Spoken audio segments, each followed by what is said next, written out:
तो आते हैं आज की कहानी के ऊपर। जैसा मैंने शुरू में आपको बताया, एक वीडियो देख ली थी।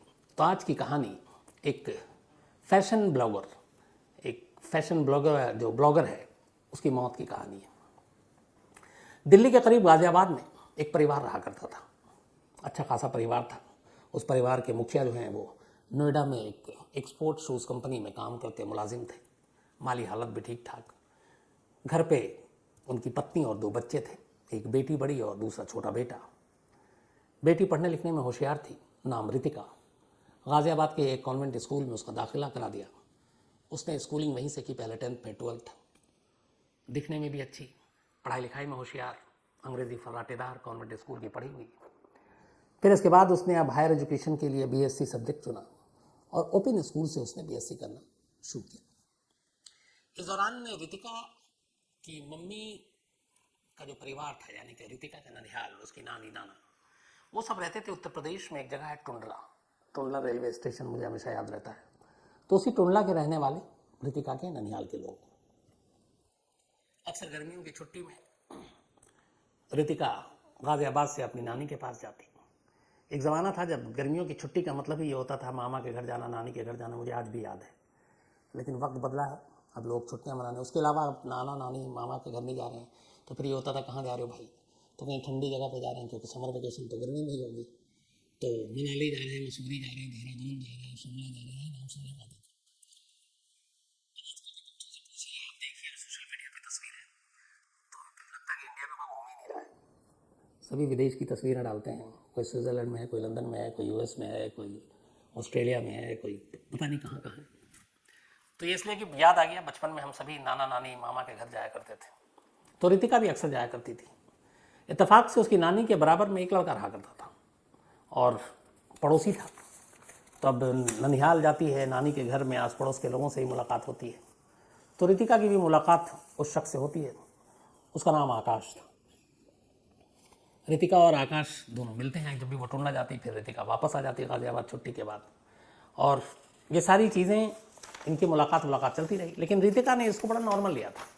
लेकिन कहीं ना कहीं आकाश के मन में रितिका के लिए प्यार जाग गया। रितिका दिखने में भी खूबसूरत थी और अब वो उसके पीछे पड़ गया। शुरू में रितिका ने उसको ध्यान नहीं दिया। अब रितिका जब गाजियाबाद लौट आई तो आकाश की भी एक बहन गाजियाबाद में रहा करती थी। अब वो सिर्फ रितिका से मिलने के चक्कर में वो गाजियाबाद आ जाता और अपनी बहन के घर ठहरता और उसके बाद रितिका से मिलना जुलना शुरू कर देता। फिर रितिका को उसने बताया कि मैंने एग्ज़ाम दिया है, रेलवे में मेरी नौकरी लग जाएगी, मैं अच्छा अफसर बन जाऊँगा। अब ननिहाल का मामला, दोस्ती, धीरे धीरे रितिका भी जो है उसके प्यार में फंसती गई और आखिरकार फिर दोनों ने तय किया शादी कर लेंगे। रितिका के घर वालों ने थोड़ा सा शुरू में विरोध भी जताया, लेकिन फिर लगा कि चलो बेटी समझदार है, सही फैसला क्या होगा। तो रितिका और आकाश की शादी कर देते हैं। तो दोनों की शादी हो गई। शादी के कुछ दिन तो बिल्कुल हनीमून पीरियड टाइप गुजरा, लेकिन फिर सच्चाई सामने आने लगी। आकाश की न रेलवे में नौकरी लगी, न वो कहीं और नौकरी करना चाहता था। तो बेरोजगार घूमता रहा। अब इधर घर भी चलाना है तो क्या करे। उधर रितिका ने अपना कोर्स पूरा किया, बीएससी। अब उसने कई बार आकाश से कहा नौकरी कर लो, वो करने को तैयार नहीं। रितिका ने अपने घर चलाने के लिए फिर एक स्कूल में टीचर की नौकरी कर ली। किसी तरह घर चलने लगा, पर उसे उम्मीद थी कि पति कमाएगा, पति कमा नहीं रहा है। इधर रितिका घर भी चला रही है और फिर जुल्म भी सह रही है। एक तो बेरोजगार, ऊपर से आकाश शक्की। उसे लगता था उसकी बीवी बहुत खूबसूरत है, पता नहीं कौन आ जाए, कोई मिले। तो अपनी बीवी पर शक करता और इस शक की वजह से बहुत झगड़ा भी होता। लड़ाई झगड़ा ये सारी चीज़ें चलती रही, बेरोजगारी। कई साल बीते, रितिका परेशान हो गई। इस दौरान में फिर रितिका ने अपना घर छोड़ा, वो फिरोजाबाद पहुंच गई। वहाँ के एक स्कूल में उसने फिर टीचर की नौकरी कर ली और उसी स्कूल में उसकी मुलाकात एक विपुल से होती है। हालांकि उससे पहले ही फेसबुक पे, चूँकि वो सोशल मीडिया पे एक्टिव रहती थी, तो फेसबुक से दोस्ती हुई थी। और इस दोस्ती के बाद विपुल ने उसे कहा था कि तुम्हारी नौकरी में मदद करेंगे तो तुम फिरोजाबाद आ जाओ। एक प्राइवेट स्कूल था जिसके मैनेजमेंट में हिस्सा था विपुल का, मतलब एक तरह से स्कूल का वो पार्टनर था। तो उसने अपनी दोस्त रितिका की मदद की, उस स्कूल में उसकी जॉब लगा दी। इधर फिर हालात ऐसे बीते कि अब रितिका ने आकाश का घर छोड़ दिया। उसने कहा कि अब इतने जुल्म सितम नहीं सहेंगे। उसको कई बार मारा गया, उसके एक बार पैर जलाने की भी कोशिश की। तो उसने कहा कि अब लगभग छोड़ देंगे। उसने कहा अब डिवोर्स ले लेंगे। उसने डिवोर्स के लिए अर्जी भी लगाई और उधर पहुंच गई फिरोजाबाद। अब इधर आकाश को ये गवारा नहीं कि उसकी बीवी उसे छोड़ कर जाए। घर गृहस्थी चला रही थी, वही कमा रही थी, ये बेरोजगार। धीरे धीरे वक्त बीता। अब उसने कई जगह उसको ढूंढने की कोशिश की। इस चक्कर में रितिका ने अपने माँ बाप से भी संपर्क तोड़ रखा, क्योंकि घर वालों के जरिए उसका ठिकाना पता चल जाता है। और फिर उसे ये भी डर था कि आकाश उसे मार डालेगा। इधर आकाश को विपुल के बारे में भी पता चला, वो भी गुस्सा हुआ, और आखिरकार कहीं ना कहीं लगा रितिका को कि शायद वो फिरोजाबाद तक ना पहुंच जाए। तो फिर कुछ महीने पहले रितिका और विपुल ने तय किया कि वो फिरोजाबाद छोड़ देंगे।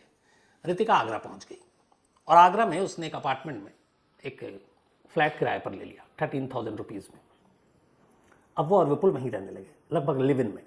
हालांकि विपुल भी शादीशुदा था, उसका एक बेटा है, वाइफ डेंटिस्ट है, लेकिन इन दोनों में प्यार हो गया।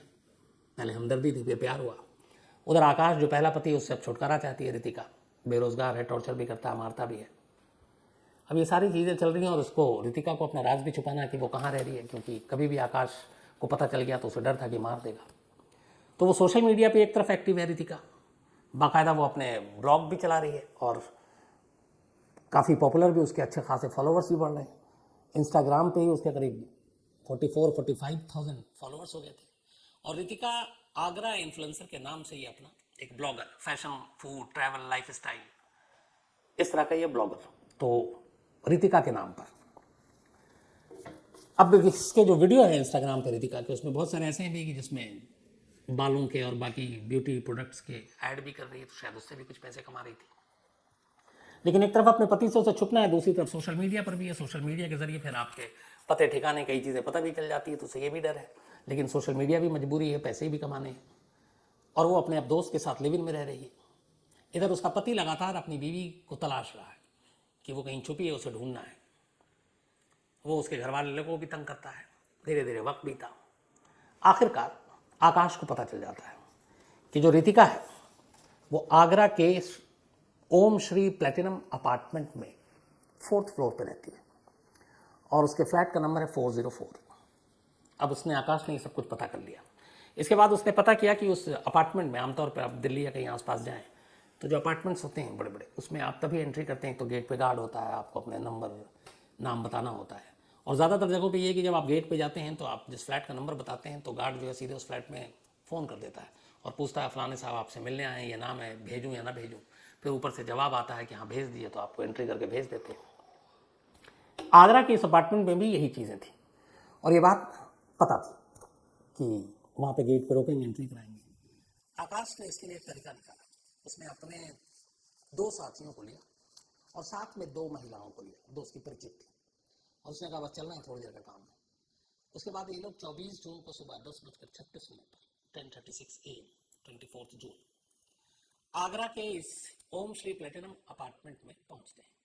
वहां पे एक मुन्ना नाम का गार्ड गेट पे बैठा हुआ था। ये कहते हैं मुझे 608 फ्लैट नंबर पे जाना है।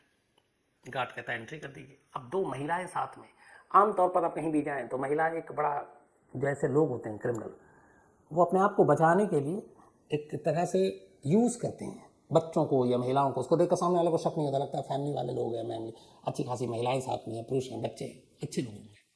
और यहीं पे बहुत बात क्राइम हो जाता है। कभी इस चीज़ पर भरोसा नहीं करना चाहिए एंट्री करके। तो उस गार्ड को भी लगा कि 2 महिलाएं हैं, 2 पुरुष हैं, बाकी के 2 लोग गाड़ी में बाहर वेट कर रहे थे। उसने कुछ शब्द बताया नहीं, फ्लैट नंबर पूछा, इन्होंने कह दिया 601, 6th फ्लोर पे था ये। बाकायदा अपना नाम भी आकाश ने लिखा, अपना मोबाइल नंबर भी लिखा, एक लेडी ने अपना नाम सुनीता लिखा। और उसके बाद एंट्री के बाद गार्ड ने कहा आप जाइए। अब ये वहाँ से अंदर गए, लेकिन ये लोग 6th फ्लोर पे नहीं जाते, 601 पे भी नहीं जाते फ्लैट नंबर। ये लिफ्ट का बटन दबाते हैं 4th फ्लोर का। इसके बाद 4th फ्लोर पे लिफ्ट रुकती है, ये चारों उसके बाद वहाँ से 404 फ्लैट नंबर की घंटी बजाते हैं। दरवाज़ा खुलता है, सामने रितिका थी। आकाश को देखते ही रितिका घबरा जाती है। इसके बाद ये चारों अंदर घुसते हैं। सबसे पहले दोनों औरतें रितिका पर काबू पाती हैं। आकाश और उसके साथ उसका एक जो साथी आया, वो विपुल को पकड़ते हैं, उसको जबरन वॉशरूम में ले जाते हैं। वहाँ रस्सी से उसके दोनों पैर बांधते हैं, पीटते हैं बुरी तरह, और फिर बाथरूम में बंद कर देते हैं। बंद करने के बाद अब वो दोनों बाहर आए। इधर दोनों महिलाएं रितिका को काबू किए हुई थी। इसके बाद अब चारों मिलकर रितिका के हाथ और पैर दोनों बांध देते हैं, पीटते हैं। फिर उसी 4th फ्लोर की बालकनी पर ले आते हैं, और बालकनी से लाकर सुबह करीब 11 बजे के आसपास आकाश अपनी बीवी रितिका को, जिसके हाथ पैर बंधे, 4th फ्लोर से नीचे फेंक देता है। इधर गार्ड अब भी अपने गेट पर बैठा हुआ है, मुन्ना। अचानक उसको कोई तेज आवाज़ सुनाई देती है किसी वजनी चीज़ के गिरने की। वो घबरा जाता है, उसे लगता है कि बम फटा या क्या हुआ, बहुत तेज आवाज़ है। सबसे पहला काम ये करता है कि वो अपने मेन गेट का दरवाज़ा बंद कर देता है। इत्तेफाक से और भी अपार्टमेंट के लोगों ने इस चीज़ के गिरने की आवाज़ सुनी, वो भी भाग कर आते हैं। जब नीचे कुछ लोग पहुंचते हैं तो देखते हैं कि 4 लोग नीचे एक लड़की पड़ी हुई है और उसकी रस्सी खोलने की कोशिश कर रहे हैं हाथ और पैर की। अब लोगों ने देखा, उनमें से एक ने वीडियो भी बना लिया। अब इन चारों ने देखा कि लोगों की भीड़ आ रही है। अब ये चारों भागते हैं वहाँ से, आकाश, उसका साथी और दोनों महिलाएं।